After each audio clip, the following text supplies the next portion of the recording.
Nação, sejam muito bem-vindos a mais um episódio do Leitura Crítica, o quadro aqui do canal onde eu leio e avalio a história dos meus queridos alunos. E esse quadro aqui serve para te ajudar a se tornar um escritor, sim, porque você me vendo avaliando a história desses alunos, você acaba entendendo o que talvez possa melhorar na sua história, ou vendo o que ele fez de certo que você pode também fazer na sua história. Enfim, é mais um review com alguns comentários, né? Você não me vê assistindo a história toda, então fique tranquilo. O que você me vê são os melhores momentos, o que você me vê lendo são os melhores momentos e sem demora, bora pra tela. Algo está acontecendo com o meu computador, porque ele está travando demais. Vamos começar pela sinopse e hoje a gente vai ler a história do A Lenda do Pentágono, o Último Celestial, que é a história do João do Vale. João, que também, além de ser aluno formado pela jornada, é tutor da Jornada Aprendiz de Escritor. Vamos começar pela sinopse, porque eu acho sempre bom a gente começar, até porque tem muita gente que tem dúvida de como escrever sinopse, e aí eu leio, e se tiver alguma ideia, algum insight, eu acabo trazendo aqui, a gente acaba conversando sobre. Parte gratuita, importante. A continuação dessa história estará aberta à negociação. A negociação? Você tem que negociar pra ler o resto da história. O marketing de milhões, né? Deixa eu chegar mais pra cá pra eu conseguir ler. Peraí. Vamos lá. Promessas não se quebram, principalmente as feitas no leito de morte de alguém que se ama. Essa frase era sussurrada no ouvido de Derek durante os últimos anos de sua vida medíocre. Por mais que fosse o homem mais rico do mundo, era também o mais pobre deles. Até que um dia sua vida ganhou algum sentido além da melancolia do luto. Se viu entre 5 realidades, 4 amigos, 3 eram verdadeiros, 2 dúvidas, viver ou morrer, e um tirano. Tinha o poder de penvitalhos nas mãos, Nana Coré. Mas seria forte o bastante? Salvaria seus amigos? Salvaria 5 nações, mesmo não conseguindo salvar a si mesmo? Bem filosófico, né? O João é o nosso escritor, acho que mais filosófico da jornada. Informações pré-leitura. Essa obra contém diversos gatilhos psicológicos. Gostei, ponto importante. Já começa aqui com essa deixa. Ju, eu preciso colocar na minha história que ela contém gatilhos. Eu acho que isso vai de autor para autor. Até uma vez discutindo sobre esse ponto aqui no YouTube, falaram, mas por que eu falei sobre como o autor tem responsabilidade de entender aquilo que escreve. Mas eu falei até sobre essa questão de responsabilidade, sobre temas sensíveis, de você ter a responsabilidade de tratar bem aquele tema. Não é que você não possa tratar ou falar dele, mas trate-o bem no sentido de pesquise, não fale besteira ou asneira, entendeu? Quer falar? Fala, mas fala direito, caramba.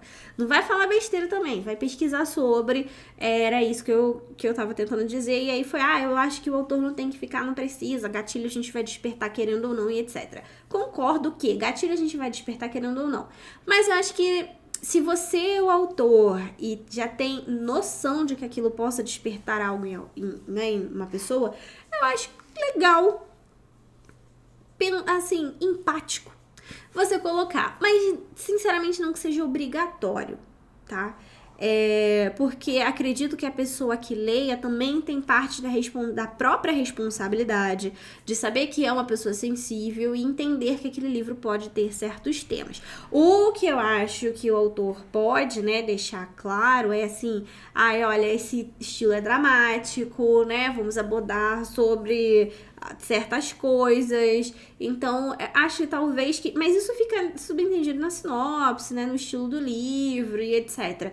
Eu também não quero botar uma amarra no escritor dele, peraí, eu não posso falar sobre tal assunto, ou toda vez que eu falar de tal assunto eu tenho que, né, dizer, olha, alerta de gatilhos, porque se fosse esse o caso, a gente teria que botar isso em qualquer história, porque talvez mesmo a mais fofinha das histórias pode dar um gatilho em alguém.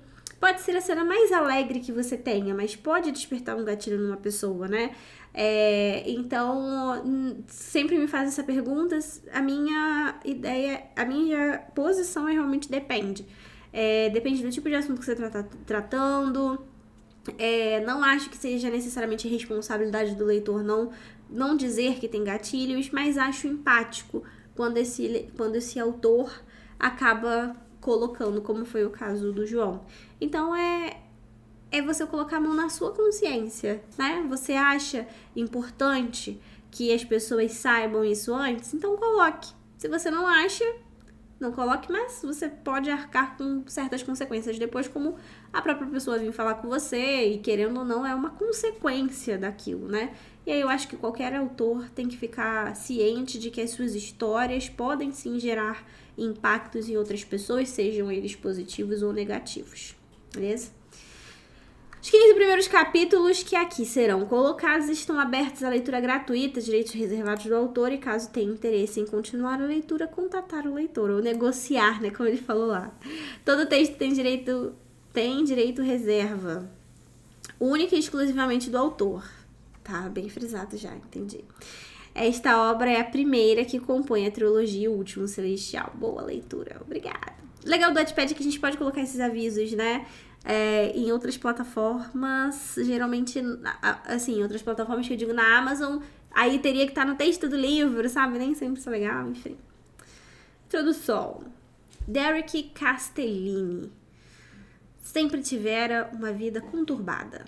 Depois da morte de sua mãe, ele passou a ser consumido pelo sentimento de luto e nada que fizesse tinha um sentido real para si. Com o passar dos anos, Derek passou a se isolar em uma mansão no meio da floresta. A solidão era algo perigoso para si, uma vez que não entendia o que se passava dentro de sua mente. Com o tempo, a frequência de pesadelos o assustava. Ele perdia a memória de dias e não via o tempo passar. Se degradava a cada minuto que passava e era consumido pelo seu passado. Porém, um dia, após a insistência de Christoph, Derek contratou um psiquiatra. O que ele não sabia era que a partir daquele momento sua vida mudaria para sempre, para seu trunfo ou, quem sabe, a sua perdição. Olha, eu vou dizer, deixo aqui um relato pro autor, que esse texto tá mais legal do que a sinopse. Vou dizer que isso daqui tá uma sinopse mais legal do que a sinopse que tava lá. Eu, de verdade, nem precisaria estar aqui esse texto. Poderia pegar, copiar e colocar ele na só. A sinopse tá aqui embaixo, né? Promessas são... Tudo bem, mas pra mim isso daqui tá melhor do que essa sinopse aqui de baixo, que também tá repetida. De verdade, assim, tá muito mais claro e tá muito mais... mistério, sabe? Aqui a gente não fala necessariamente sobre os universos e tal, mas até aborda essa questão psicológica. Por exemplo, a gente acabou de falar sobre essa questão de ter ou não ter especificidade de gatilhos. Esse texto, se estivesse na sinopse, né, já seria aquela pessoa que já, poxa, eu tô passando por um momento, eu não queria ver essas questões de luto ou de depressão e tal. Aqui tá claro que o autor vai falar sobre esse assunto, entende? Nem precisa colocar alerta de gatilho, tá muito claro que ele vai falar sobre esse assunto aqui. Então, eu acho que nem precisaria disso. Mas tá, tipo, curti do jeito que tá aqui, na verdade. Aqui, porque realmente tá pra cá. É que a minha câmera tá meio contrária, mas é pra minha mão aparecer. Deixa eu chegar mais pra cá. Pronto, aqui. Curti muito o que tá escrito aqui. De verdade, ó, deixa, tá? Eu vou até colocar aqui, ó. É bom que dá engajamento. Vou colocar aqui, ó.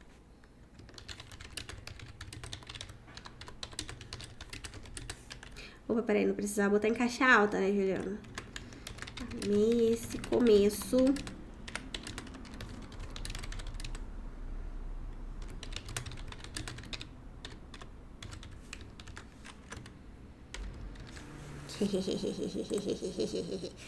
Deixa! Mas é só uma dica. Mas amei mesmo, achei muito legal. Vamos começar de fato a ler essa história. Dedicatória. Para aquela parte de mim que tem medo de si e para todos aqueles que têm essa parte consigo. Nossa, acho muito filosófico. Prólogo. Não, tudo bem, tudo bem. Eu, como eu falei, não é que eu sou contra prólogos, é que né, eu acredito esse que é necessário, com certeza, com certeza. Vamos lá. Vamos conversar. Vamos conversar sobre prólogos. Eu nem li, até pulei não, li os dois, né, na tela já tá aparecendo fora. Deixa eu até abrir minha câmera aqui. Peraí. Opa, vou botar nessa daqui. Vamos conversar sobre prólogos.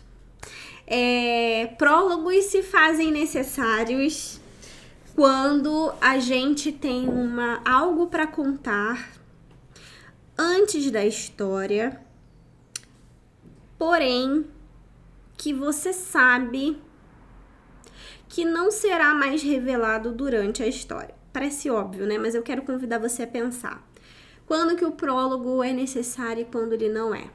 O João usou o prólogo de uma forma necessária, assim como eu usei também em uma das minhas histórias, que é contando uma cena que aquela cena não se repetirá, não faz sentido, ou eu como autora abri mão de revelar essa cena mais pra frente, e ela fazia muito mais sentido estar na introdução, antes de tudo aquilo, antes de toda a história acontecer. Nesse caso, a gente tem um passado que vai, de fato, introduzir o leitor a entender o que aquele personagem já está passando, né? Conta alguns momentos, alguns anos antes, mas é uma cena que não vai ser mais revelada lá na frente. O que eu quero dizer? O problema dos prólogos, quando são usados de forma errônea, é quando a pessoa conta toda a história do passado daquele universo, por exemplo, isso acontece muito em fantasia, e esquece que depois ele não vai ter mais o que contar. Então toma cuidado, use o prólogo quando você entende que aquela informação que você está dando no início, você não vai mais repetir ela, o ideal é você não repeti-la depois na sua história. Então não use o prólogo, não antecipe essas cenas se elas forem mais importantes ao longo da sua história. Principalmente quando a gente fala sobre desvendar passados dos personagens ou daquele universo, você contar no prólogo é quase um spoiler. Você perde a carta na manga, você perde uma das suas ferramentas para enriquecer a história enquanto você a conta. Porque às vezes, em alguns momentos da história, é mais legal você revelar o passado ali, prender aquele passado e revelar com um plot, como um ponto de revelação, uma reviravolta na história, do que você contá-lo todo já no prólogo. Nesse caso, por exemplo, do João, ele conta a cena da morte da mãe do protagonista e como que, a partir dali, isso tá lá na introdução, ele começou a conviver com esse luto. E é a partir desse momento que a gente começa a acompanhar a história do Derek, essa pessoa que não consegue salvar a si mesma porque tá sempre ali afogada por esse luto. E a gente entende que a partida da mãe foi trágica, dolorida, teve ali uma promessa de que ela pediu para que ele sempre fosse firme.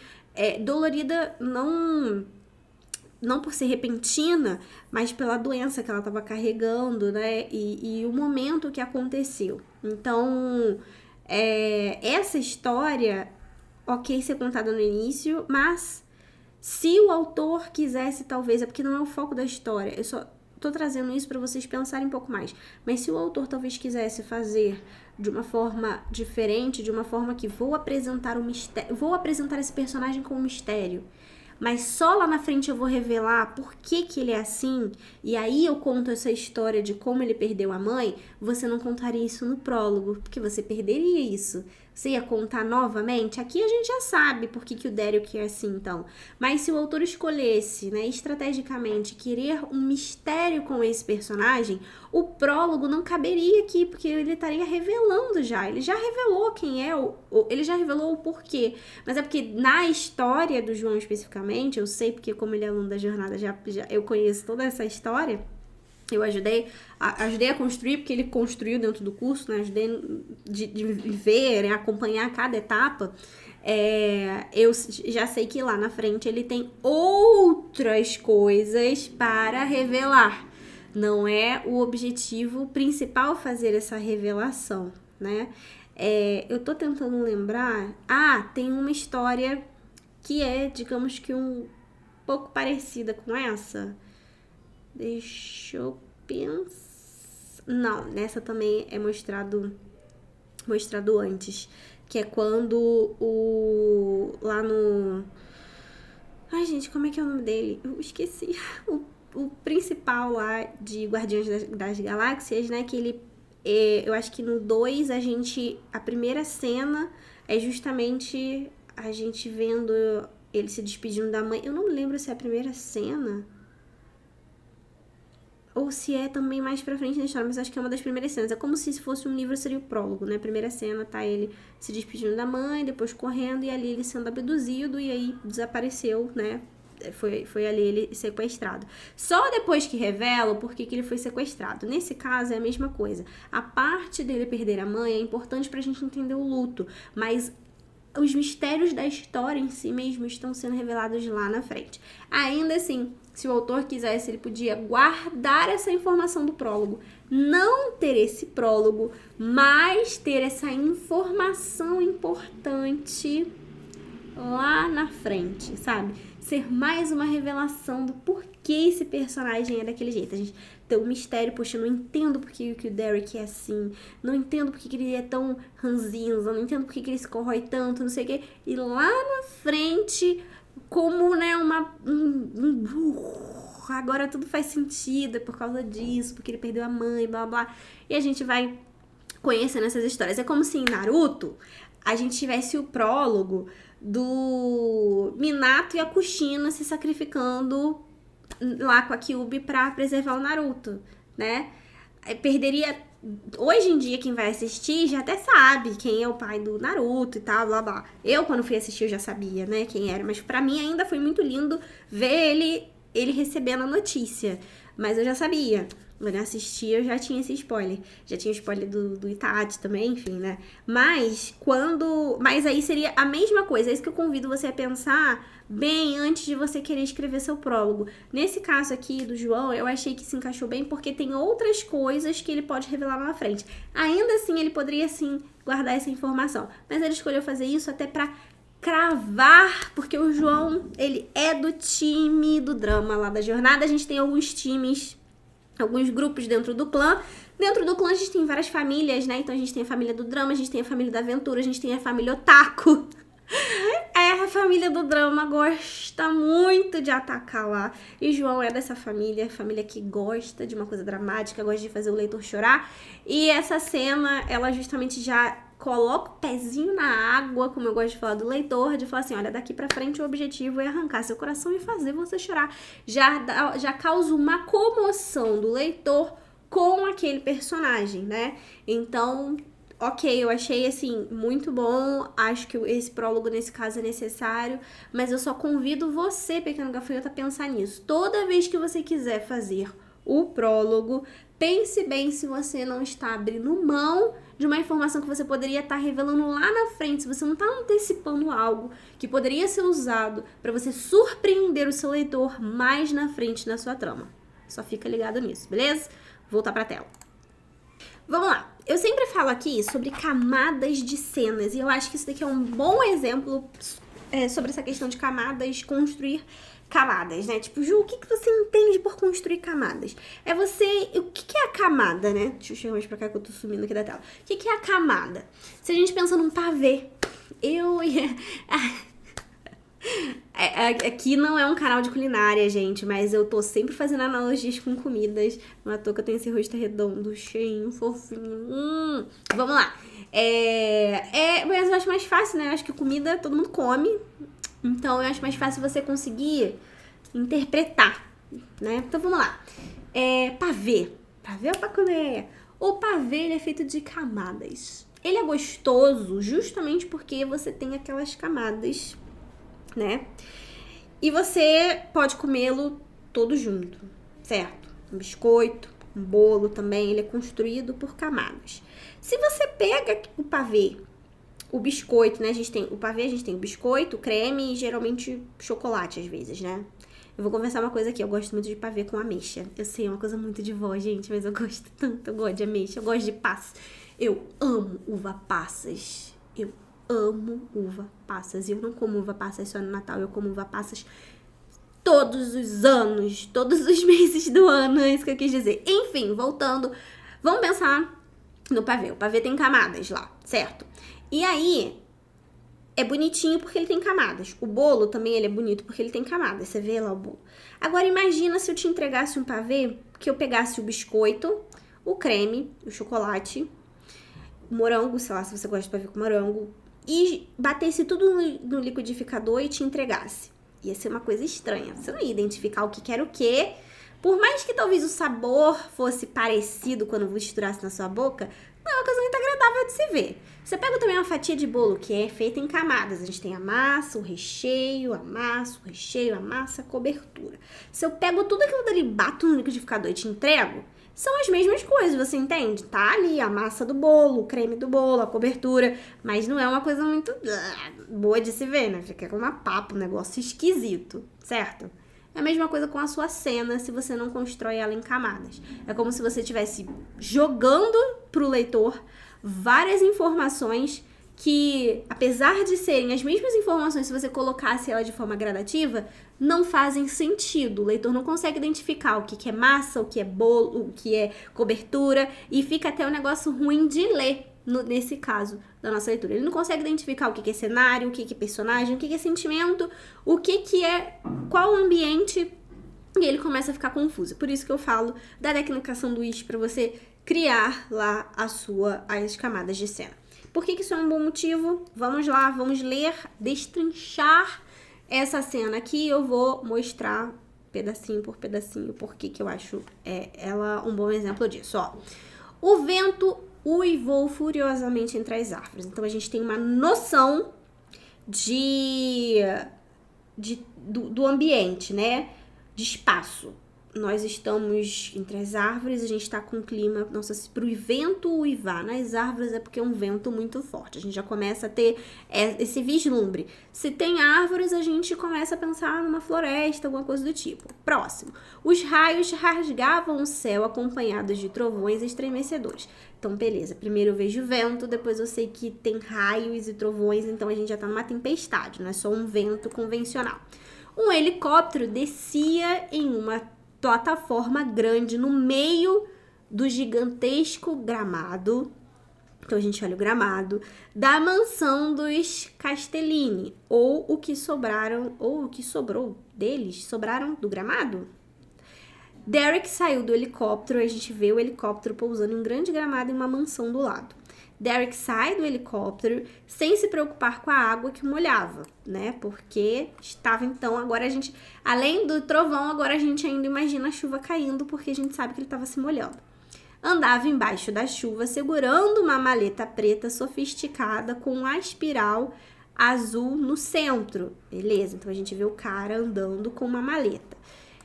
Em suas costas, então a gente tá vendo a cena do cara andando. E agora a gente vai ver a outra parte. Em suas costas, o helicóptero era levado ao subsolo por um elevador, até que o gramado se fechasse, escondendo a aeronave, né? Ou seja, então o gramado abriu, o helicóptero desceu, fechou-se o gramado, escondeu a aeronave. Quando se aproximou da porta, a barreira de metal subiu, revelando uma porta de vidro fumê que se abria para ambos os lados. As luzes se acendiam automaticamente, iluminando o interior da mansão. Uma voz feminina robótica ecoou por todo o interior da casa. Seja bem-vindo, senhor. Espero que tenha tido um ótimo dia. A propósito, feliz aniversário. Christopher lhe enviou uma mensagem de felicitações. Deseja ler? Não, Sarah. Deixe para mais tarde. Derek falou com a voz arrastada, com o olhar para baixo. Ele passou pela sala de entrada, ela era toda branca, com exceção do porcelanato preto no chão, que chegava a ser quase um espelho. As paredes tinham algumas pinturas obscuras, não tinham como não se assustar com elas. Todas deixavam explícito a péssima saúde mental de Derek. vou parar por aqui. A gente ainda tem toda a questão da casa, divisória da casa, no segundo andar. O que acontece? Né? A gente tem construções de camadas aqui de... Primeiro falando da chegada do personagem, do ambiente onde o personagem estava chegando naquele momento, como ele chegou, como que o meio de transporte que ele chegou sumiu, um pedaço de cada vez. Porque parece que isso é muito natural, né? Mas tem vezes que as pessoas embolam as coisas, em vez de construir essa camada, em vez de falar um pouco de cada coisa do que tá acontecendo e finalizar um olhar, por exemplo, ele falou primeiro de toda a aeronave sumindo pra depois voltar pra Derek na porta. Aí tem gente que fala assim, o personagem saiu da aeronave enquanto tava chovendo, raio pelo ar, a aeronave sumindo e a porta abrindo. Tipo, o quê? A pessoa não consegue nem visualizar, é tanta coisa acontecendo ao mesmo tempo, e sério, de verdade, tem vezes que isso acontece. Então, quando você for criar a sua cena, preste atenção se você tá também construindo camadas. Ó, primeiro pinte um cenário para o seu leitor, depois vai colocando os elementos aos poucos na mente dele. Não queira falar de tudo de uma vez. Ele não falou do raio, trovão, helicóptero baixando tudo ao mesmo tempo, entendeu? Tem uma sequência. Primeiro ele fala do vento, depois ele fala dos trovões, o helicóptero chegando, ele pousando, ele saindo da chuva, o helicóptero se sumindo, Derek entrando em casa, como é o primeiro padrão da casa, como é o segundo padrão o cômodo da casa, como é o segundo, entendeu? Aos poucos, vai mostrando em bloco, e não tudo de uma vez, entende? Porque isso pode confundir o seu leitor. Aqui pode parecer uma cena muito básica, mas isso se aplica a qualquer outras cenas, principalmente cenas de ação, porque o pessoal tem muito... Nossa, como eu consigo passar a cena de ação sem ficar confuso? Da mesma forma, vá por partes, vá construindo o cenário e a ação aos poucos na mente daquele seu leitor. Vamos ler aqui uma partezinha do personagem, ó. Eu me chamo Derek. Ah, importante, né? Ele entrou na casa, foi pro laboratório / escritório dele e pediu pra Sarah, que é a inteligência artificial da casa dele, começar a gravar, porque ele tinha algo pra dizer. Vamos lá. Eu me chamo Derek Castelline, hoje é o dia 29 de novembro de 2036. Acho que a data não importa muito. Você provavelmente já ouviu meu nome por aí. Eu cheguei perto de revolucionar o mundo. Algumas pessoas falam que eu consegui, mas se eu não tivesse feito, outra pessoa faria no meu lugar. Acho isso legal. Sabe por quê? Porque aqui, ó, quando ele fala isso, apesar dele ser uma pessoa importante para o mundo, né? Talvez principalmente nessa parte de tecnologia. Ele fala isso, mas se eu não tivesse feito, outra pessoa faria no meu lugar. Isso é um sentimento de desmerecimento. É aquele... E condiz muito com o tipo de personalidade e pensamento, estado de espírito e mental, que o autor quer dar para aquele personagem, né? É aquilo,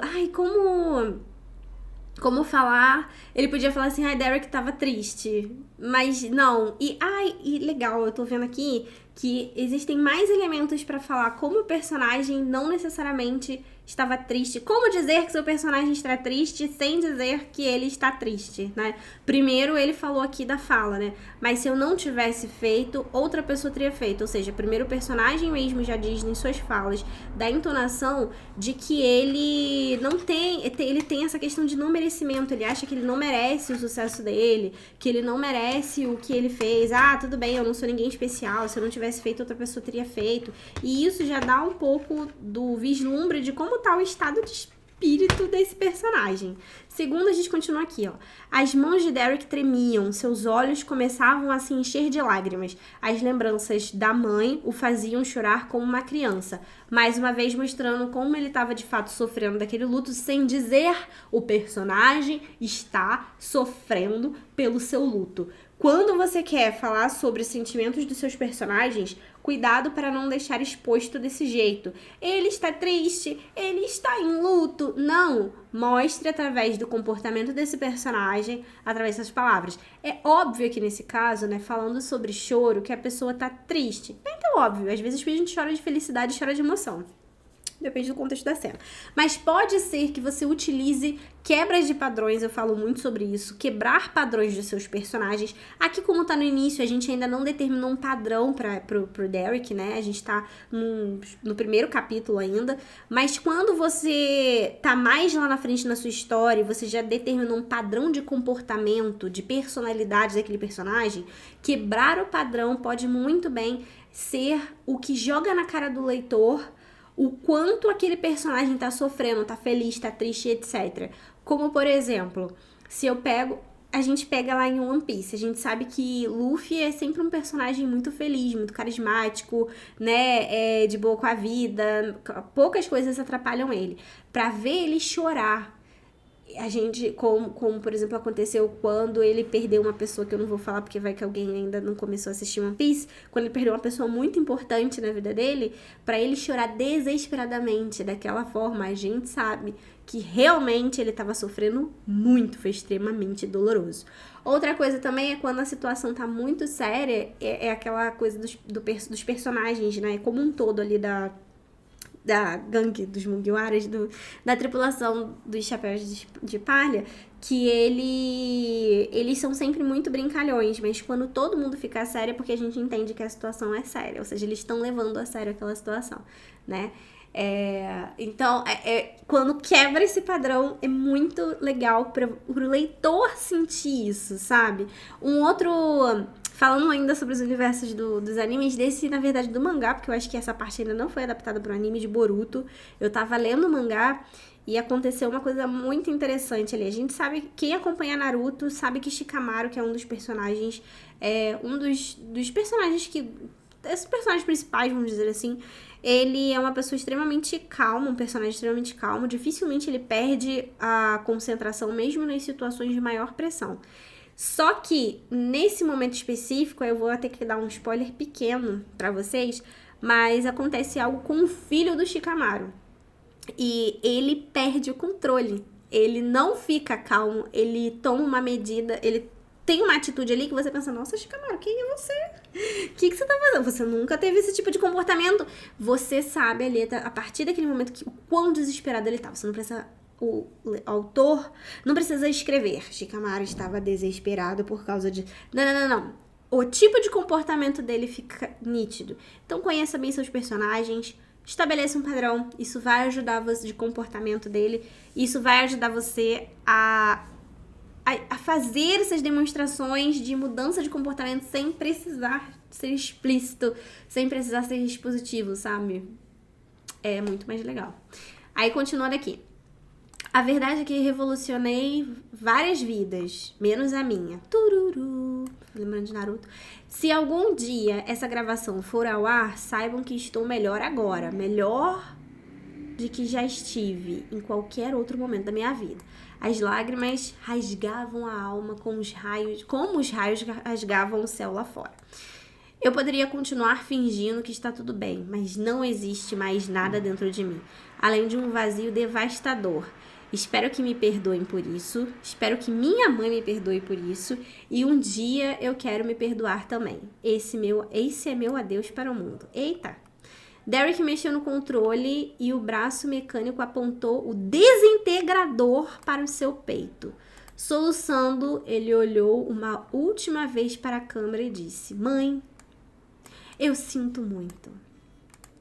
O tempo pareceu desacelerar como se quisesse parar. Cada segundo se estendia por uma longa hora.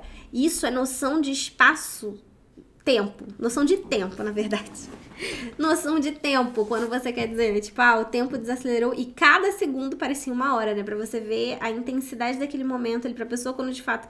Sabe que quando você vai no dentista e o dentista coloca um negócio na sua boca, você tem... Gente, eu odeio tirar raio-x no dentista. Tem muita gente que tem medo de ir no dentista por causa do zzz, daquele barulhinho, né? Eu tenho pavor de ir no dentista por causa do raio-x.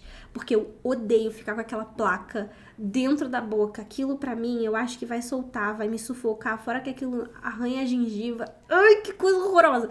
Mas, enfim, a dentista fala pra mim, é só segurar. É 1 minutinho. Gente, aquele 1 minuto pra mim no raio-x é uma eternidade. Parece que os segundos se estendem por 1 hora. É bem dramático, assim. Com certeza você já passou por esse momento. Tudo estava tendo um fim naquele momento. Um tiro de despedida.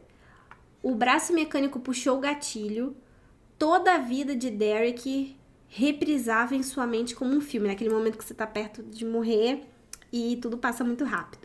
Ele queria ter se despedido melhor. As lembranças vinham como uma tsunami. Lembrou de seu amigo, mas agora era tarde para dizer um adeus de perto. O laser do desintegrador já havia atingido seu peito, lançando-o brutalmente contra a parede. Seus olhos castanhos claros pareciam brilhar diante da morte. Né? É aquilo. Por que tinha um aviso de que era um assunto delicado antes, né? Logo no início, o personagem já... Como é que eu vou dizer pra não levar um bloco do YouTube? Vocês entendem? Logo no início, o personagem acaba tirando a própria vida. Realmente já é um baque, né? Isso é aquela história que já começa com você...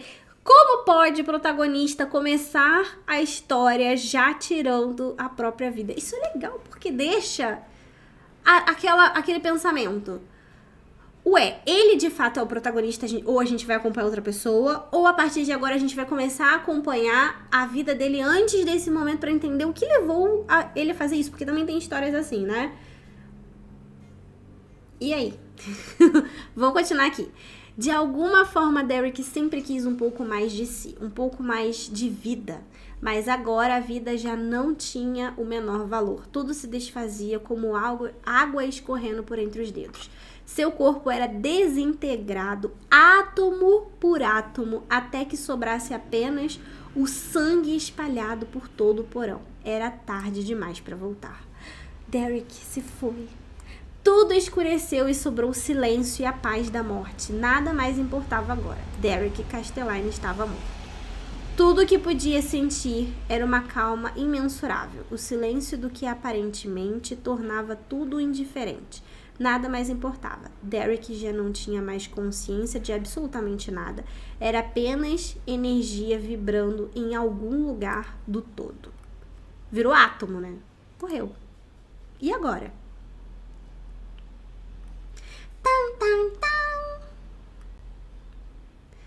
Derek sentiu sua cabeça doer, como se tivesse passado um caminhão por cima dele. Seu corpo estava debilitado, como se estivesse quebrado todos os ossos do corpo. Ele acordou em outro lugar. Tudo estava tomando por uma escuridão sem fim. Ué, o Derek acordou na além-vida? Não podia ser nada... E isso que antes representava calmaria se tornou desespero. Sua respiração ofegou-se, precipitou-se para a realidade outra vez. Ele sentou-se vagarosamente na cama, esfregando os olhos com força ou com um pouco que tinha de força. Mal conseguia fechar as mãos. Sua voz falhou, terminando a palavra mudo. Sua garganta estava seca, como se não bebesse água há dias. Esperou um pouco e falou outra vez com um pouco de dificuldade. Sarah, que é chamando ao que, gente? A inteligência artificial.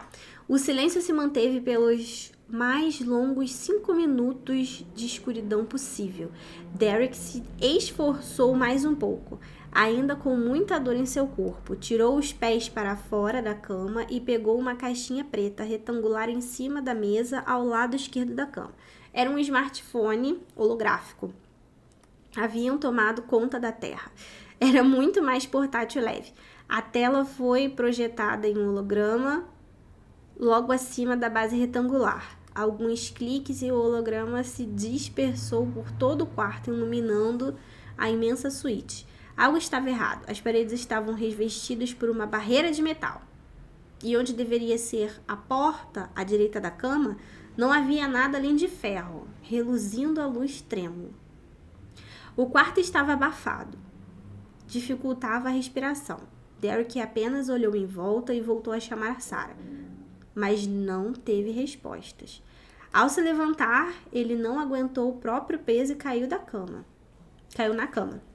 Tinha algo muito errado com seu corpo e ele notou aquilo. Sabia que não poderia fazer nada sem a ajuda de Sarah, não naquele momento. Sarah, iniciar modo emergência. Operação inatividade do sistema. O cansaço era explícito na voz rouca e baixa de Derek. Ela talvez até expressasse um cansaço o tempo todo, mas esse era diferente. Era mais intenso, como se ele estivesse acordando de um coma de anos. Operação inatividade do sistema iniciada com sucesso. É a Sarah falando, não é? Operação inatividade do sistema iniciada com sucesso. Tempo estimado de descarga total, 25 minutos e 36 segundos. Não sou uma boa voz de inteligência artificial, tá? Uma bela bosta, né? Eu sei.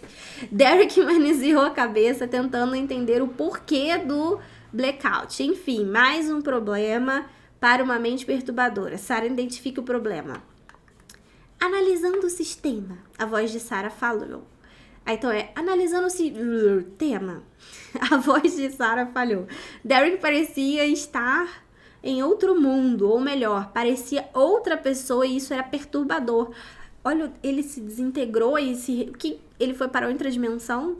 Em uma análise superficial, pode-se notar falhas nos geradores de energia e em toda a rede operacional. É provável que seja decorrente de uma grande descarga elétrica. O sistema pode ter entrado em colapso.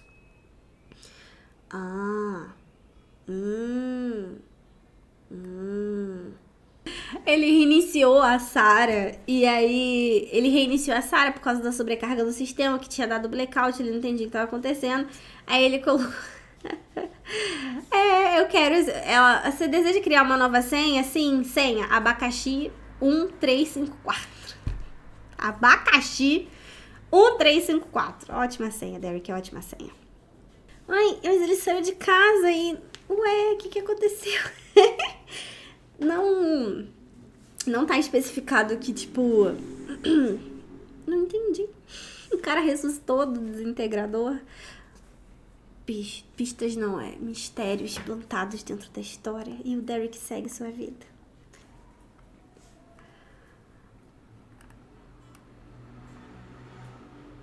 Você não parece nada bem, Christopher falou, pensando sobre a péssima aparência de Derek. Sim, Derek realmente não parecia estar em si. Deus sabe onde ele estava naquele momento, mas claramente não estava dentro daquele elevador. Faz muito tempo que não o vejo, Christopher pensou que não teria muitas complicações com seu melhor amigo. Mas eles já estavam distantes. Eles já estavam distantes. O tempo desgastará a amizade. Acontece.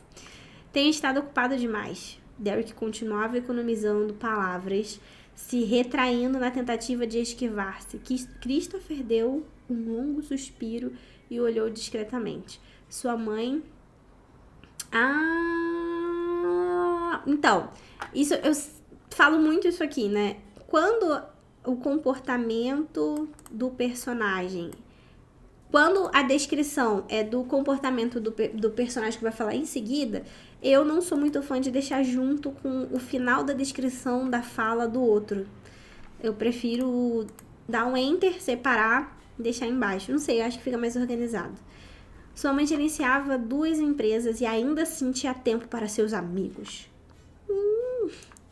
Christopher deixou escapar as palavras erradas. Disse... o que pensou sem pensar nas consequências.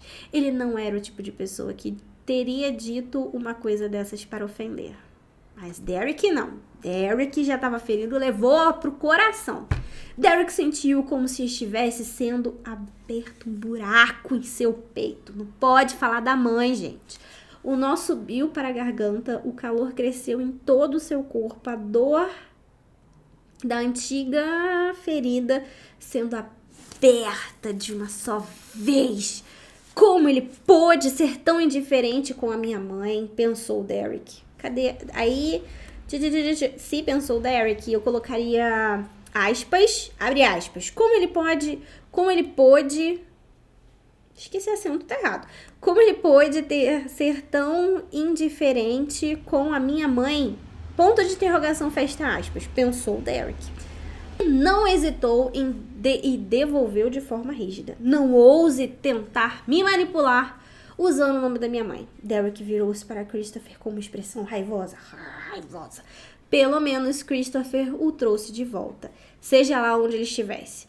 Você não tem o direito de mencionar o nome dela. Você é apenas meu sócio e o que eu faço ou deixo de fazer não diz o menor respeito a você. Derek, pavio curto. Mais uma faceta da... Me perguntaram até esses dias, Ju, quando você fala que não é pra apresentar a ficha técnica do personagem, como assim você fala? Como assim não apresentar a ficha técnica do personagem lá no início? No início da história, a gente não vê em nenhum momento o autor falando assim, Derek é uma pessoa isolada, solitária, chateada, estressadinha, algumas vezes pavio curto. A gente tá descobrindo isso através da história. Então, quando você quer demonstrar essa personalidade, né, as personalidades, as caras do seu personagem, faça isso assim, mostrando através, sabe, de cenas, de exemplos, e não você precisando descrever isso logo no início da sua história. Agora a gente descobriu, a gente foi apresentado por um Derek melancólico no início. Agora a gente tá vendo um Derek estressadinho, pavio curto e até indelicado, né? Vamos dizer assim. Esse homem realmente tá com problemas. No capítulo a gente conhece um Derek implacável, ranzinza, muito diferente. Nossa, uau! Olha que legal as facetas do personagem, né? A gente começa... Eu gosto muito disso, gente. Isso são personagens com camada. Personagens com profundidade. A gente começa a ver um Derek melancólico, triste, né? Querendo se desfazer da própria vida e tudo mais. E aí, isso ele isolado, sozinho, só ele e a inteligência artificial dele.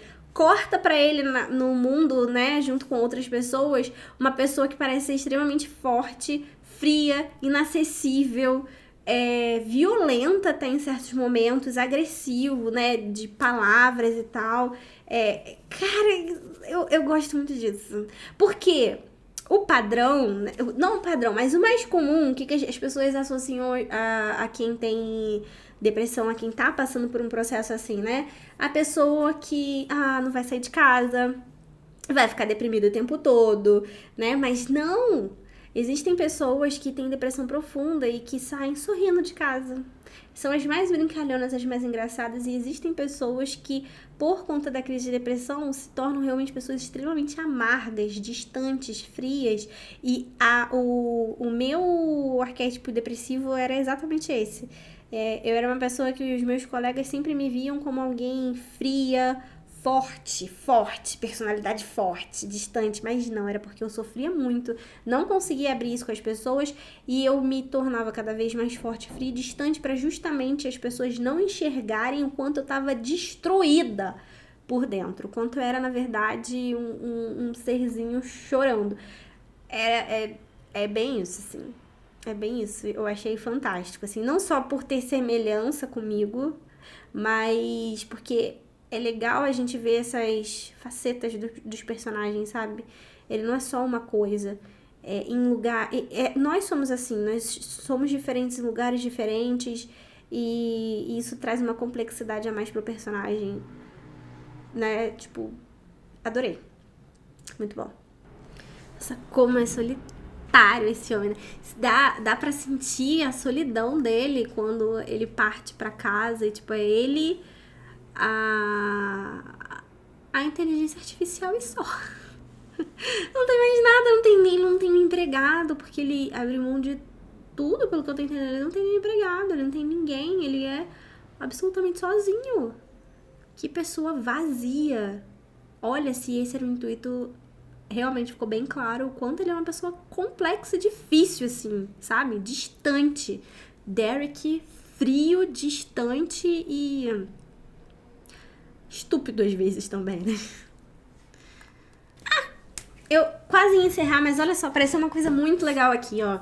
Ele tá contando, né, a história dele pro psiquiatra. Tudo começou quando eu tinha 13 anos.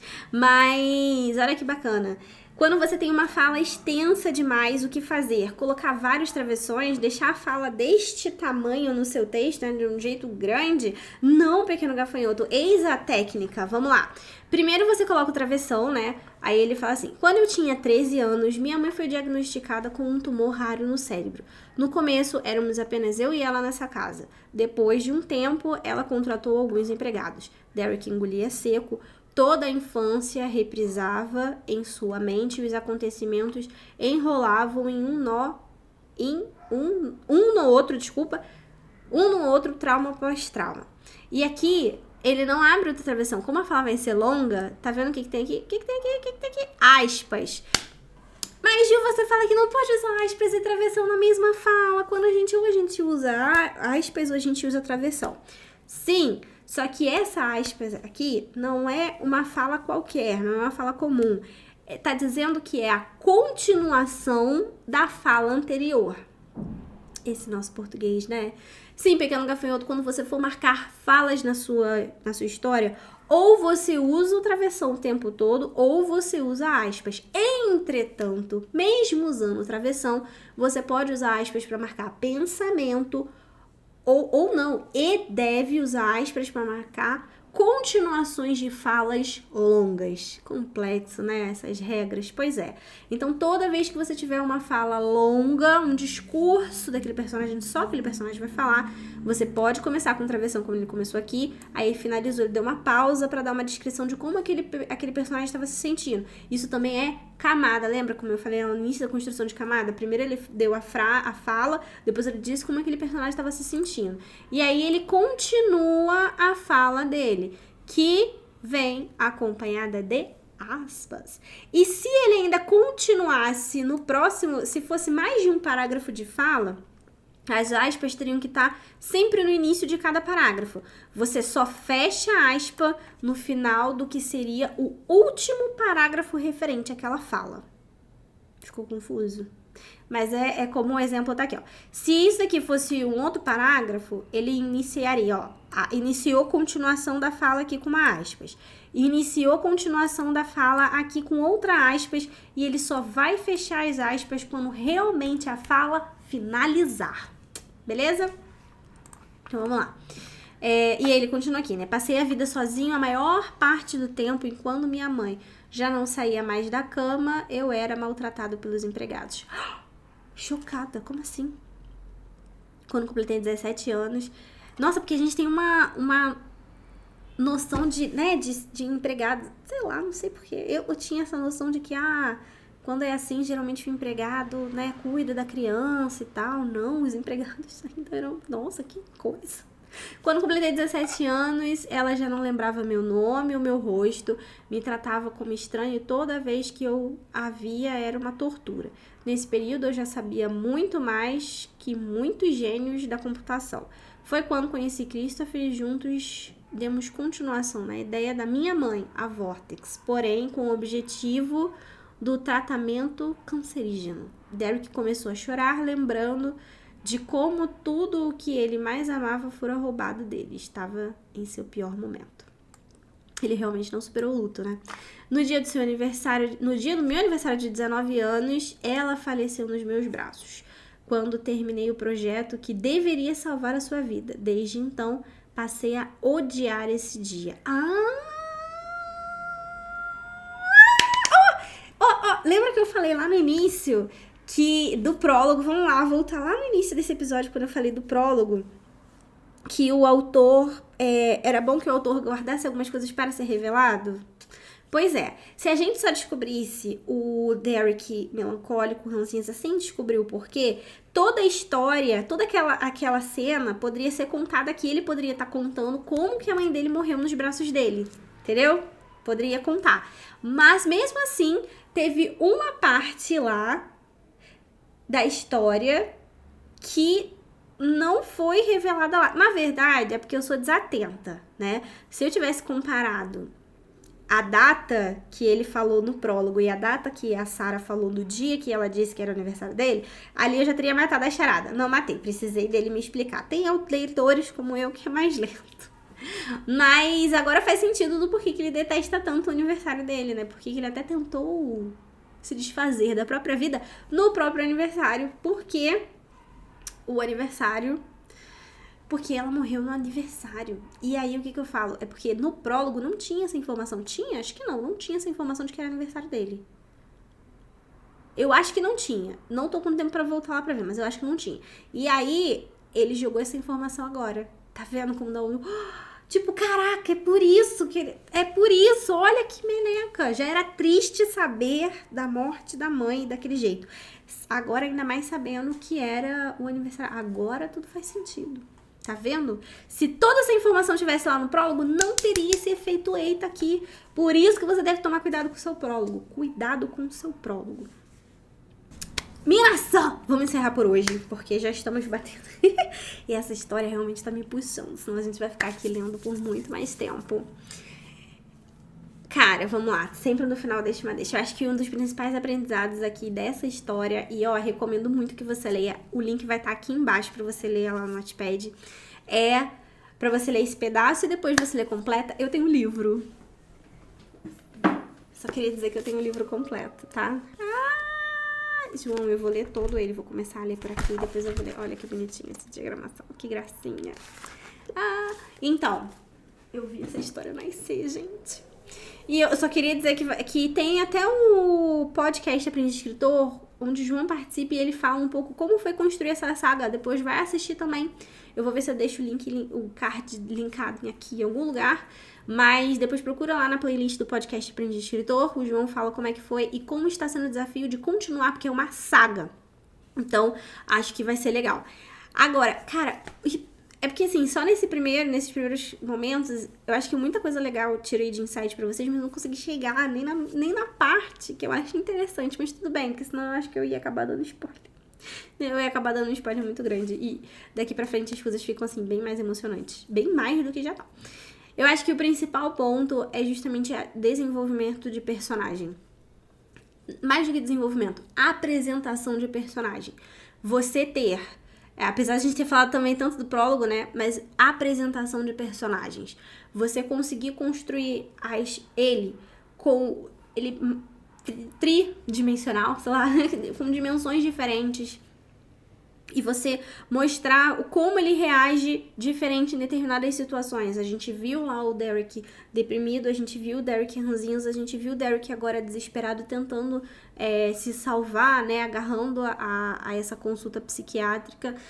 Então eu acho que o mais importante é você conseguir, primeiro, conhecer totalmente o seu personagem e depois ir mostrando ele aos poucos para o seu leitor. Deixe o seu leitor descobrir e conhecer o seu personagem também. E às vezes as pessoas falam, o personagem toma vida. Sim, às vezes a gente, na hora de escrever, a gente vê que talvez o personagem tem um outro tipo de personalidade do que a gente pensou pra ele, ou ele toma outros tipos de atitude. Claro que você, como autor, precisa tomar cuidado também para aquele seu personagem não acabar tomando uma atitude que estrague completamente a sua história. Você precisa brecar ele também. Mas enquanto essa mudança, enquanto essa diferença estiver, na verdade, te ajudando a construir a sua história, te ajudando a enxergar novos jeitos de escrever, de melhorar aquela história, você mesmo meio que vai descobrindo aquele personagem, isso eu acho que vai até acontecendo de uma forma natural. Mas cuidado pra você não pegar quando você acha que já conhece todo o personagem e jogar todas essas informações logo no início da história.